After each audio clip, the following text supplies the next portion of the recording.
So at this point, we're going to start, and I'm talking with the three representatives of a. I think you guys really have a lot of huge potential, enormous potential. The deaf poets. Introduce yourselves for our viewers. Hi, I'm Sean Woulters. I'm Nico, I'm the drummer. And I'm Stanley, I'm the manager. And I have to ask you, how did you come up with the name? First of all. The name, I was, Sean and I used to work at Urban Outfitters probably four years ago. And I was holding a lot of Dead Poet Society shirts, that Robin Williams movie. And then, I don't know, we're just I'm folding shirts, and I keep seeing Dead Poet Society. I'm like, that's interesting. What about Dead Poets? And then we thought it was a little dark, and then, I don't know, we just came out with Deaf Poets, and then we saw that no one had it online, so then we're like, alright, let's just do Deaf Poets. And it kind of stuck, and that's how the name came about. Yeah. And there's a video I watched on the Southern Sounds YouTube channel.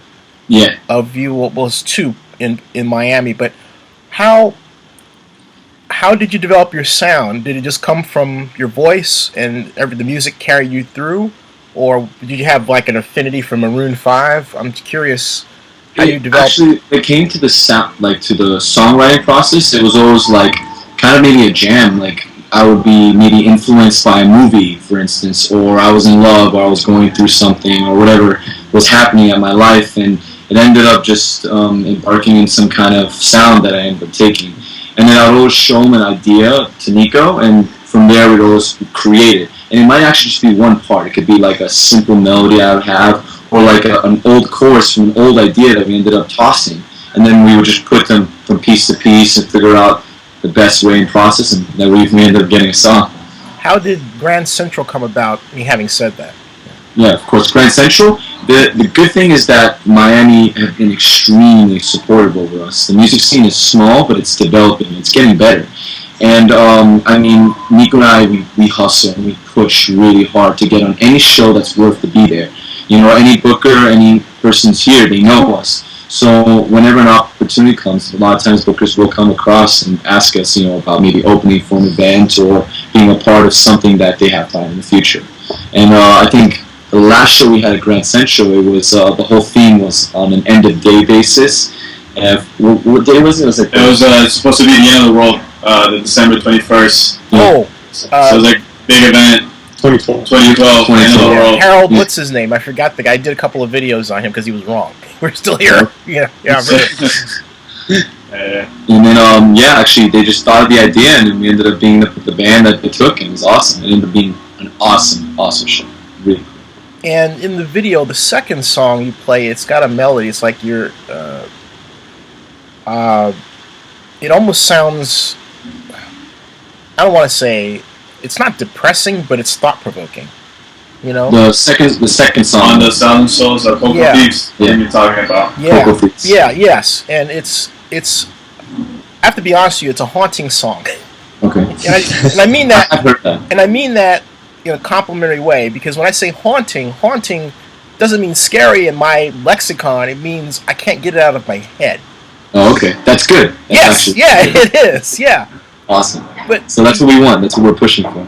So do you just? I mean, do you have this creative process where you play until something comes up, or do you have a plan and you would then go out and execute the plan and say I like this, or is it a little bit of both? I'm curious because I'm as a person who creates things. I'm always interested in how the artist thinks. How would you? It's a mixture of both, actually. It's actually sometimes an idea is brought up, maybe a riff or a lyric or a melody, and then we just build around it. We spend time playing on it and thinking of other parts I can go with. And for us, that's kind of like the writing process. Then we come up with a melody, and then we both work on lyrics. Sometimes he writes the lyrics, I write the lyrics.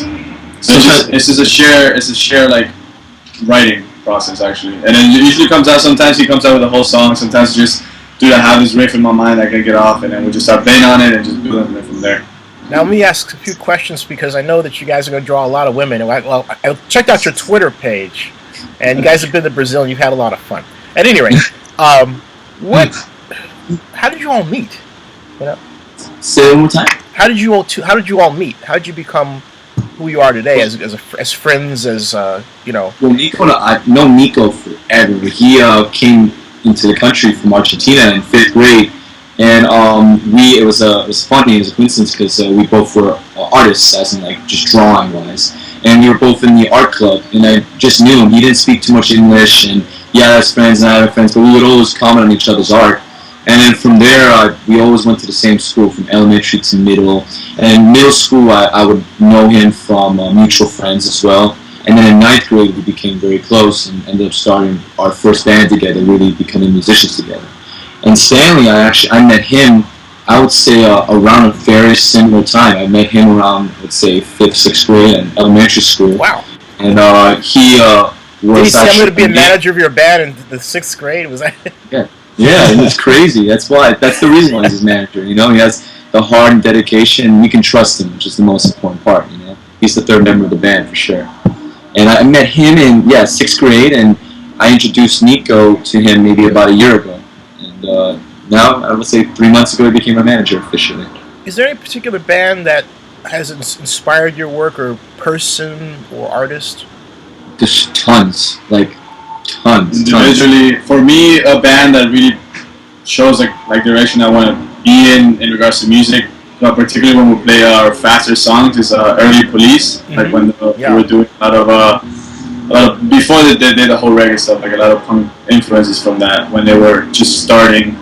My Money Jacket is one of my all-time favorite bands. I mean, you got the classics, that everyone names, but for me, those are like one of the bands, those 2 bands that really just I keep in mind always. I want to get to their level, just keep it in mind and their process and just the live shows and stuff. Yeah. So for me at least. And the list goes on for me because if you hear the diverse mix of the songs, you can have Yes. an acoustic kind of love song, a ballad, and also to a pretty heavy, almost punk-oriented song. And with that, it always depends on what we're going through, mood-wise. In the morning, I'll be listening to super chill, very nice, like folk music. I love Iron Wine. It's a extremely big influence of mine when it comes to the more folk-oriented stuff. Bon Iver is also one. And then, of course, classics. Led Zeppelin, I've been obsessed with forever. And when it comes to Led Zeppelin and Black Sabbath, those kind of bands, they influence the sound I'm trying to have guitar-wise. The guitar I have is very full and distorted, but yet at the same time, you can have a kind of mix of rock. So I would say the influences is a mix of so many things going into one. Now, I know we talked about this off camera, but your viewers, right now you all have day jobs, and you're in Miami, right? Yes. Yeah. And so, is in Miami, I have to ask you, is there a favorite restaurant you like to go to? Because I have a recommendation. Oh, okay. For me, after every show, if I'm in the area, I go to the Sandwichery, which is like on 14th in Washington. Same. The Sandwichery. The Sandwichery is one of my favorite spots. They have the best sandwiches, and that's where I always go. Like we had a show, we were supposed to be at the hotel, and then it ended up happening because of the rain. It got rained out, and right after I was like, "Man, I'm hungry, man." I was in the area, so I just rolled over to Sandwichery, sat down with myself, and ate a sandwich. It's one of the best places. Late night is great. Two of my friends, It's like 5 in the morning. It's awesome. Stephen and Raisin Schnitzer, actually own and run the 11th Street Diner. It's on 11th in Washington, not too far. Yeah, I know exactly where it is. right there, I've been yeah. there. I've been Oh, there. you got to go in and tell them you met me, Okay. and I'll tell them to say, hey, you got to take What's care the of name of these the guy? guys and help promote them, Oh, okay, what was the name of the guy? Stephen and Raisin Schnitzer. Okay, Stephen and Raisin Snitcher. Schnitzer. Okay. Schnitzer. Like Schnitzer. Schnitz. Okay. Schnitzer. Okay. I'm going to send this video to them. But Raisin should be there. Steven also has a restaurant in Cape Cod, so he goes back and forth. But Okay. yeah, it's open 24 hours, and that's a great place for the deaf poets. It really Okay, is. cool. What's the next step for you guys in terms of music we should watch for? Music for we should watch for. As in upcoming bands. As an upcoming sounds that you got, or albums, or Oh, okay. Well, the new songs we have. The good thing about the music is the album you heard. It was us as musicians growing, and when we started, maybe about 4 years ago, really like writing our own things. We were very new at it, I was always a rhythm guitar player. I was never a lead guitar player, and Nico wasn't really as crazy as he was in certain things. And wait, what do you mean? You thought you let that slip by? Nico wasn't as about involved. And now when it comes to the songwriting, you're gonna complete the songwriters, So it's pretty cool. You have a Kickstarter campaign going, and I want to encourage everyone to put some money in their till, folks, and help them get on tour, because you guys are going to be huge, and it's I think I would be very surprised if something extraordinary didn't happen to you all within the next month. I'll just say it right out. I mean, I really mean that, on the bottom of my heart. I really do. You guys are Thank you so much. Really good, and nice to talk to, but a great sound. So, folks, at the end of this, there are links to their videos and sounds that I want you all to listen, and then you can also link to the blog post that's going to be up here, and contribute to their Kickstarter campaign and find out more about them. Hey guys, I appreciate the time, and thank you so much. Thank you so much. Thank you. Thank you. And I'll talk to you again. This will not be the last time, I promise. Hopefully soon. Awesome. Definitely. Hopefully soon. All right, thank you. All right. Thank you so much. Thank you. Have a good night. All right, you too. See ya. Okay. Bye. See ya.